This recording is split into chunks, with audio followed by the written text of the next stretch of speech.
My Gavanin, my friends, and welcome to the first video of my channel.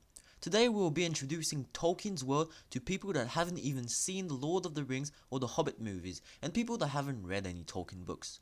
If you're an expert in Tolkien lore, you can stay tuned because you might find this video entertaining. So, let's get right into it. First of all, there was Eru, the One. So basically, he is the first spirit that appeared in the void. No one knows where he came from, he just was. A lot like God in Christian mythology. This similarity might not be a mere coincidence because Tolkien was very Catholic, but that is just my speculation. So Eru-Ilúvatar, this one god, created other beings, spirits created of his mind. These were called the Ainur, singular Ainur. The Ainur created a great music that created the universe, called Ea. One of the Ainur was bad, he was called Melkor. So the universe was created, and Earth too. Earth is called Arda in Tolkien's world. Arda was created, and some of the Ainur came on it. A lot of events happened, but we're not here to discuss all of it. The firstborn children of Ilúvatar, also called the Elves, were born, and they all left Middle-earth, the continent where they awaked, to cross the sea and to come to the land of Aman, the land where the Ainur dwelt. The bad guy Melkor, or Morgoth as he was called later, did some really bad stuff to the elves, and they left the land of Aman to come back to Middle-earth. The reason why they left Aman is very complicated and wouldn't fit in this video. Some elves came back to Middle-earth, and a lot of things happened then. But in the end, Melkor or Morgoth was thrust in the void, and peace came back to Middle-earth. One of the things that happened is that the dwarves and men awakened. Dwarves were short and great miners and blacksmiths. Men were tall and strong, and they accomplished great things in Middle-earth that sadly we won't be covering in this video. But both of these new races were mortal and didn't live forever like the elves. Then there was stuff that happened, and again, this is a basic synopsis of the history of Middle-earth and not a 2-hour long video. But Sauron, Morgoth's lieutenant, was not destroyed, and he seeks to find a way to take control of Middle-earth. We will come back to him later. Now we will cover the events in The Hobbit, the first book published by J.R.R. Tolkien. It all started with a branch of men called hobbits. Hobbits were very short and had a very peaceful life in a land called the Shire.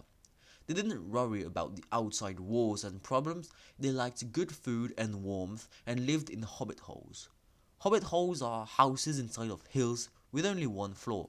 One day, a wizard called Gandalf invites a hobbit named Bilbo Baggins on an adventure. Gandalf was actually one of the Ainur sent to Middle-earth to help the children of Ilúvatar, elves and men, to fight the threat of Sauron. But he was much interested in hobbits and he felt that Bilbo had a part to play in the adventure he was about to give him. So a company of 13 dwarves came to Bilbo's place, and their quest was to reclaim the homeland called Erebor that was taken by the dragon Smaug. Bilbo embarks on this quest, and at the end of their journey, they manage to reclaim their kingdom and the dragon is defeated. Of course, there are a lot more details, and after that, there's the Battle of the Five Armies, which is a battle between orcs, servants of Morgoth and Sauron, and dwarves, men and elves. If you want to see a video on the Battle of the Five Armies, please make sure to leave a like and subscribe. So, this is where something really important happens. Bilbo Baggins, during his quest, discovers a ring. A weird golden ring that makes him invisible.